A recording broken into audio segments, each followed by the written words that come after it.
Hi, everyone. Jonathan Alexander here with the Los Angeles Review of Books. And I am really pleased to have today Micah Nemerever, who is the author of These Violent Delights. And we're going to be having a conversation about this, which I believe, Micah, is your first book. Your It first, is. yeah, congratulations. Thank you. So thanks for joining us. I have to admit, this is a tough book to talk about because I don't want to give any spoilers away.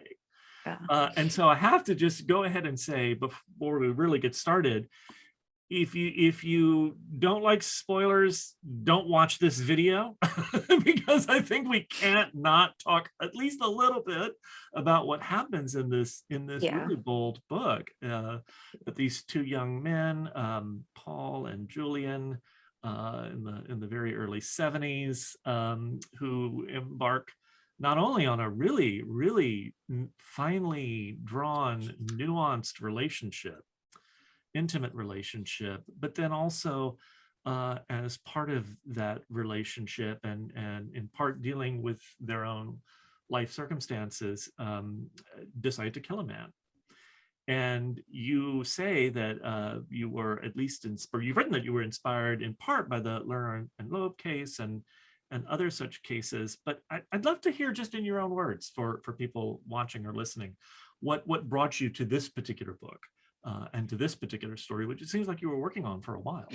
Yeah, definitely. I always feel I should disclaim that I've never killed a man, promise. But I definitely, when I was a teenager, I had some sort of romantically tinged friendships with people I really wanted to impress, and I sort of wanted to emulate because I thought they embodied something that I wished I saw in myself but didn't. And there's a very specific kind of relationship that I think one is especially prone to with same gender queer friendships in adolescence, where there's this you want them, you desire them on some level, but you also, because you aspire to them in some way, like your identity gets very wrapped up in the idea of them. And I was really interested in exploring a relationship like this, and I was interested in doing it with queer young men in particular, because I'm really interested in the way that like masculine ideals and the expectations around masculinity can make it so that you are less willing to be vulnerable, and sort of this tendency to sublimate vulnerability into anger, and how that would have an effect on this kind of a relationship. So yeah, I was very interested in exploring this dynamic, and sort of the worst case scenario. Yeah, what happens when these two young men who are clearly invested in one another, attracted to one another, and not just in a raw sexual way. I mean, there's deep intimacy, almost as though, I guess in contemporary parlance, they both trigger each other's neuroses. So, Yes, absolutely. and what happens when they can't quite maybe fully talk it out or fully understand what's happening. Yeah. Just the complexity of that relationship. I have to admit, I started the book not really knowing where it was going to go. And so I wasn't even sure that the two characters would have something of a sexual relationship, until I'm into it. And then you so front load the sort of emotional entanglement that these two young men find themselves in. It's really a very sophisticated Thank you. depiction of a relationship. Couple of things about it. I love your disclaimer, that you had never killed a man. Because I think sometimes we expect that people's first books will come, particularly queer or queer identified people, their first books will come from a kind of personal experience. But there are a lot of things in this book that don't do what one might normally expect of a book centered on queer individuals would do. You don't spend a lot of time in the book really going over coming out narratives. I mean, although Julian's parents are clearly disturbed, by the relationship, this is not a coming out tale in any conventional sense. And I'm curious about your own kind of consciousness in wanting to avoid some of those, both the autobiographical, nature of that first book, but then also not wanting to write just another coming out narrative in some ways. I'd love to hear more about that. Yeah, it was interesting because in some early drafts, I sort of did feel like I should be covering more of a coming out narrative, just because that's kind of what's done. And I realized I wasn't actually, I knew I was queer quite young, like well before I was 17, 18. So I realized I was more interested in writing about characters who kind of already had that process, already come to that understanding with themselves. And it does have an effect within their family dynamics, but both of their families kind of already know. And so it's a source of tension, but not surprise exactly. And I was interested in how like being aware of and somewhat having already kind of accepted your identity, like it doesn't need to play a role in how this kind of toxic dynamic can happen. Like the closet doesn't have to be the culprit. And I just thought it was kind of a complicating factor. I really wanted the focus to be on the very specific dynamic between Paul and Julian. Yeah, and I love that, the kind of the setting aside of some of the typical narrative tropes that have clustered around queer identity. I definitely sense a real maturation in queer traditions, queer literary traditions, where I think we are able to let go of some of those typical things, typical ways that we've told these kinds of stories, and this book definitely pushes us into different territory. With that said, I'm wondering about how you feel about the writing in a tradition of, what would I call it, gays who kill. Because there is this tradition, I'm thinking of Talented Mr. Ripley, for instance, and Patricia Highsmith, or even much more recently, the works of Dennis Cooper. And so I'm kind of curious about where you see yourself as a writer in relation to that lineage of queer writing.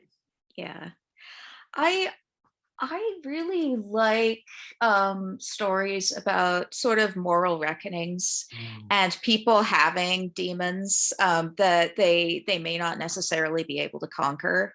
And I really I always identified more with those narratives when I was like a really angry teenager and I was afraid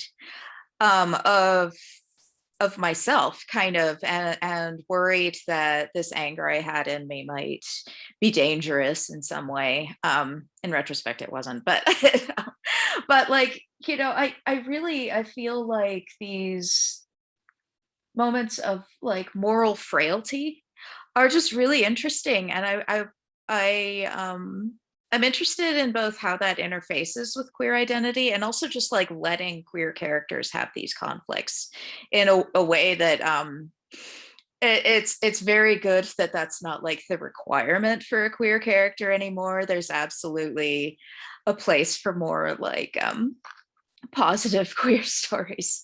But I really I think it's important to tell stories where these moral struggles are empathized with, so that you can kind of, I feel like if it resonates with the reader, like if it is something that hits on sort of an emotional level, you can kind of process your own fears about yourself. I think very much like the idea of the gays who kill thing is very much about the subject position. Like I think it makes a lot of difference whose point of view it's from and how much you see much you see their reasoning and the moral decay or whatever that leads to their bad decisions. And yeah, it's really interesting to Yeah, me. yeah, definitely. I was curious about the decision to set the book in the early 70s. You mentioned in an afterword to the novel, um, sort of being impacted by the Columbine shootings, and really wanting to think about, at least in part through the novel, what brings people to those moments when they feel that this is a thing not only to do, it's a thing that should be done. And Yeah. I definitely get the sense, particularly in the Paul character, who is, again, not to over psychologize your characters, but there is a sort of fixation, right? He becomes convinced this was the right thing to do for the most part. Yeah. But why the early 70s? It's such an interesting time to set the book in. Yeah. I think sometimes my training as an historian, or an art historian, but with a capital H, kind of influences how I want to situate stories. I find it easier to understand the meaning of a time period when it's far enough in the past to situate it in context. And what drew me to the 70s was partly because so much of the book is about Jewish identity. I was really interested in kind of this one generation removed from the Holocaust, and what kind of an effect that has on the characters. Also, I liked that it was post Stonewall, but not enough that the effect had kind of trickled out into the more like Rust Belt milieu that the book is set in. And the 70s are really interesting also because it's sort of it's set kind of against the backdrop of Watergate, and it's sort of this moment of curdling from like this utopian idealism of the 60s to kind of this hangover from what the 60s actually were, and this growing cynicism and everything. And it reflected the boys' alienation, or I guess they reflect their time more like, in a way that felt very potent to me in terms of its potential to create this kind of nihilistic thought experiment that they wind up doing. It felt like the right time for it, I guess. And it would have been a very different book if it were set in like the era of my own adolescence, partly because I it's still recent enough that I think I need another few years to process it, to put it in context. Once it's history, I'll be able to write something. Are you suggesting there's a pseudo-autobiographical novel in your future? Probably not pseudo-autobiographical, but it's definitely I remember what being a 90s kid was actually like. And this kind of nostalgia is like, no, there was a lot of paranoia going on at in that time.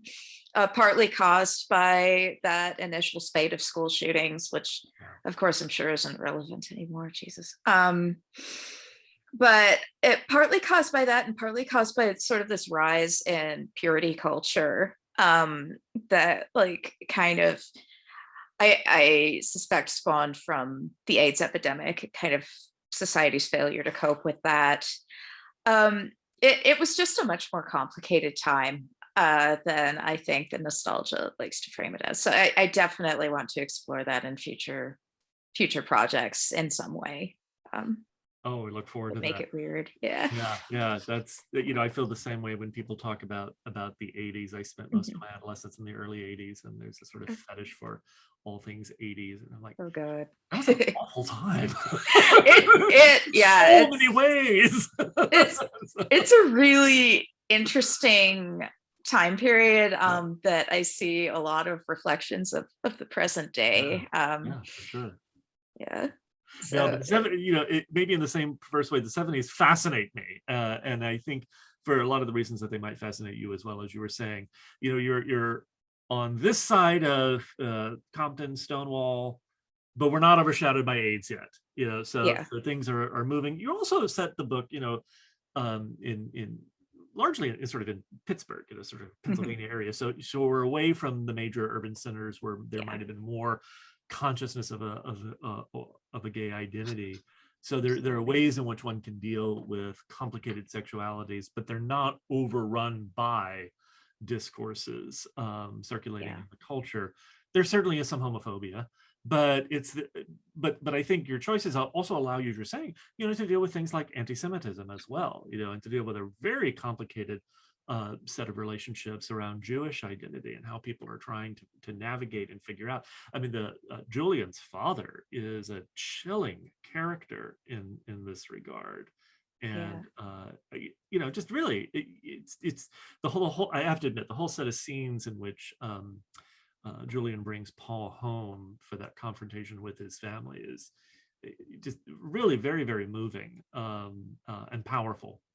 Just confronting a lot of different problematics of not just identity, but also just relationality within a family clearly undergoing its own turmoil and trying to transition into, I mean, there's a way in which one of the unnamed characters in your book is white supremacy, is a version of white supremacy that's anti-Semitic, so really, really wonderful book. What are you reading now or experiencing now that you might want to recommend to folks? Oh gosh, I've been telling everybody to read Emily Temple's The Lightness. I cannot praise it enough. It's incredible. It's sort of it's very much about how teenage girls' identities can be kind of wrapped up in these toxic friendships. There's a lot of like undercurrents of sexual tension in these friendships that are kind of vectored through this pseudo crush that some of the characters have on a man, but it's very much about them and not about the guy. So that part is really interesting to me, this kind of like latent queerness of the book. Also, it's beautifully written. It's very much about like memory and how you process memory through sometimes by hyper focusing on the details and doubting your own perceptions, and also just kind of drawing connections between concepts after the fact. And it's an incredible, very nuanced exploration of like memory and trauma and how complicated these dynamics can be in toxic friendships, which was something I was really interested in too. Is it's not just a matter of like the dominant charismatic friend and the submissive insecure friend. Like there is a lot more complexity to these relationships, and it's something that I really appreciated in that book. So it was not afraid to dive into that. So yeah, I love it. Wonderful. I will absolutely check it out. We've been talking with Micah Nemerever. His book is These Violent Delights, and you definitely should check it out. Micah, thank you so much for talking. Thank you for having me. This is great.